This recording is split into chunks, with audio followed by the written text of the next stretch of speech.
అన్ని రకాలుగా ఈ అంతకుముందు రేషన్ ఎప్పుడు కావాలంటే అప్పుడు వెళ్ళి మనం షాప్ కాడికి వెళ్ళి తెచ్చుకునేవాళ్ళం. ఇప్పుడు వ్యాన్ ఒకటి మోగించుకుంటూ వస్తాడు అంబులెన్స్ మాదిరిగా. ఎవరన్నా పోయారేమో అనుకుంటాం దబిక్కం చూస్తే. అసలు విషయం ఏందయ్యా అంటే ఆ వ్యాన్ వచ్చింది, ఆ టైంలోనే మీరు పోయి తెచ్చుకోవాలి, తర్వాత మీకు లేకపోతే ఇవ్వరు. ఇట్లా అన్ని రకాలుగా ఎవరిని సుఖంగా ఉండనీయకుండా అన్ని రకాలుగా ఇబ్బందులు పాలు చేస్తున్న ఈ ప్రభుత్వం. మీకు మాకన్నా కూడా ఎక్కువ అవగాహన మీకే ఉంటది. మేమేదో వ్యాపారం నిమిత్తం షాపులో కూర్చొని మా పనుల్లో మేము ఉంటాం. పబ్లిక్ లో జరుగుతున్నాయి కానీ అన్ని టీవీల్లో కానీ అన్ని చూసి మీరే ఎక్కువగా అవగాహనకి మీరే ఉంటారు.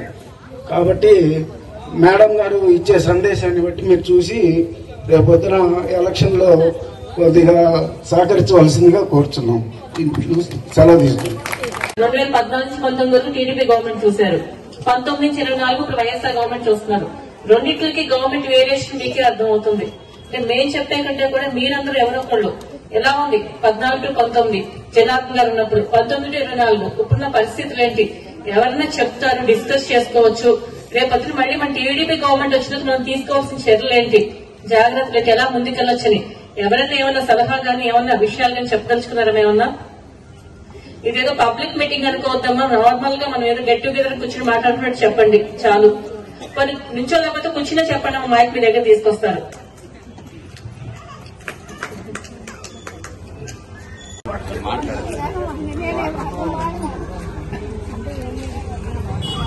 సరేమా ఒకటి అడుగుతాను, 14-19 ఎలా ఉందా మన ఒంగోలు?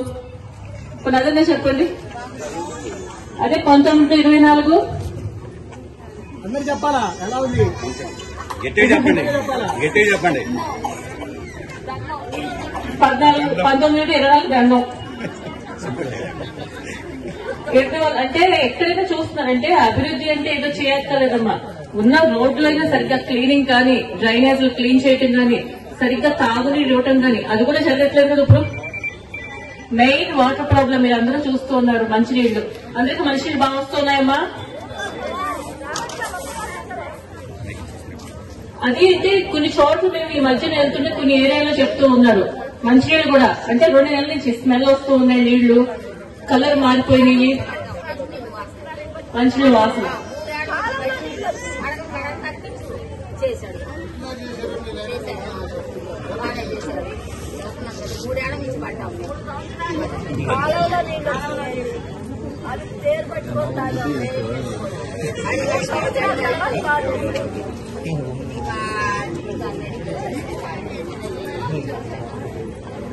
అదేనమ్మా. అంటే కిట్టు మన గవర్నమెంట్ లేకపోయినా చేయగలుగుతున్నారే, మన గవర్నమెంట్ ఉంటుంటే ఇంకా ఎంత బాగా చేయగలిగేవారు వాళ్ళందరూ, ఇంకా బాగా చేయగలుగుతారు కదా అంటారు.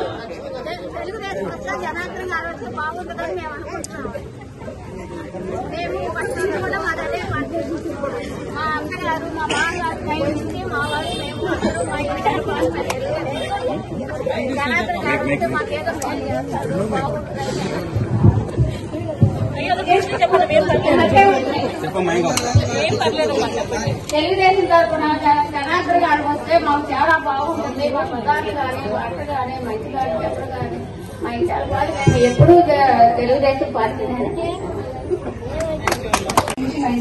బాగుంది. తెలుగుదేశం పార్టీలో లాస్ట్ టైం అభివృద్ధి ఇప్పుడు లేదు. నెక్స్ట్ టైం ఇంకా బెటర్ గా ఉంటుంది టీడీపీ వస్తాయని కోరుకుంటున్నాం. జాబ్స్ కూడా జనార్దన్ ఉన్న టైంలో, చంద్రబాబు నాయుడు గారు ఉన్న టైంలో బాగా వచ్చాయి. నెక్స్ట్ టైం మళ్ళీ టీడీపీ పార్టీ వస్తే యువతకి మంచిగా వస్తుందని చెప్పి ఆశిస్తున్నాం. టైంలో పీజీ చదువుకునే వాళ్ళకి స్కాలర్షిప్స్ అవి ఇచ్చారు చంద్రబాబు నాయుడు గారు. ఇప్పుడు ప్రెసెంట్ ఉన్నట్టు గవర్నమెంట్ లో ఇవ్వట్లేదు. నెక్స్ట్ వస్తే చదువుకునే వాళ్ళకి మళ్ళీ స్కాలర్షిప్స్ ఇస్తారని టీడీపీకి ఓటేసి ధరలు తగ్గించాలి. మాకు బియ్యం ఒక్కటే ఇస్తే సరిపోద్దా? నూనె, కందిపప్పు, పంచదార అవి కూడా ఇవ్వాలి, గోధుమలు. మీరు ఆ ఒక్కటే బియ్యం ఒక్కటే ఇస్తే మిగతా అన్ని ఎంత పిరుగు అవుతున్నాయండి కొనుక్కోవాలంటే. కాబట్టి అవన్నీ గమనించుకొని మీరు ప్రతిరోజు నీళ్లు ఇవ్వాలి. రేషన్ మాత్రం కంపల్సరీగా ఇవ్వాలి. ఇప్పుడు ఈ ప్రభుత్వం వచ్చినాక ఆ సగం చేసి మనుషులకి వైద్యం చేస్తే బాగుండేది, అలాగే వదిలేశారు. రోడ్డు సగం వేసారు జనార్దన్ గారు, ఆ సగం ఇంతవరకు బిగిన్ కూడా చేయలే ఈ ప్రభుత్వం. కానీ పర్వత చెప్పాలి మీరు. నిత్యం సరుకులు 90 రూపాయలు 80 రూపాయలు ఉండే పామాయిలు, పేదలు వాడుకునే పామాయిలు ఇప్పుడు 180 200కి వచ్చింది. సరుకులు బాగా పెరిగిపోయినాయి. గ్యాస్ 500 ఉండేది 1200 చేశారు. కరెంటు బిల్లులు 500 300 వచ్చే ప్రజలకి, చిన్న లో క్లాస్ పిల్లలకి, లో క్లాస్ వాళ్ళకి ఇప్పుడు 1000 రూపాయలు వస్తుంది కరెంటు బిల్లు. మా లాంటి పేదవాళ్ళు ఎలా ఉంటారు? ఇప్పుడున్న ప్రభుత్వంలో వచ్చేసి క్లీన్నెస్ నీట్నెస్ లేవు. ఇదివరకు డైలీ వాటర్ వచ్చాయి 2 days ఒకసారి, ఇప్పుడు 3 days ఒకసారి అట్లా వస్తున్నాయి. ఇదివరకు రోజు మార్చి రోజు నీళ్లు వచ్చాయి. నీళ్లు బాగుండేది అప్పుడు 2014 నుంచి 19 వరకు. ఇప్పుడున్న ప్రభుత్వంలో వాటర్ సరిగ్గా రావట్లేదు. నిత్యావసర సరుకులు బాగా ఎక్కువగా పెరిగిపోయినాయి. చాలా మందికి బాగా ఇబ్బందికరంగా ఉంది నిత్యావసర సరుకులు అవి కొనుక్కోవడానికి. కరెంటు బిల్లులు కూడా బాగా పెరిగిపోతున్నాయి. గ్యాస్ రేట్లు చాలా ఎక్కువగా పెరిగినాయి. అవన్నీ చేయాలంటే ఏం చేయాలి మనం?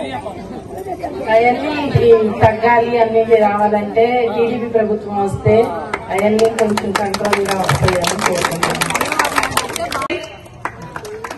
మహిళల ప్రాబ్లం తెలుసుకోవటానికి నాగసత్య లతమ్మ గారు, ఆమె అక్కడి నుంచి ఇక్కడి కోసం మన కోసం వచ్చినందుకు ముందు ఆమెకు ధన్యవాదాలు.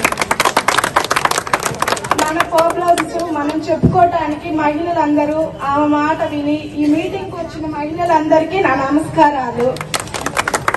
ఈ చంద్రబాబు ఎలక్షన్ లో ఇంతకు ముందు ఉన్నప్పుడు గాంధీ రోడ్ లో 2 రోడ్లు బాగాలేకపోతే ఏపించాడు.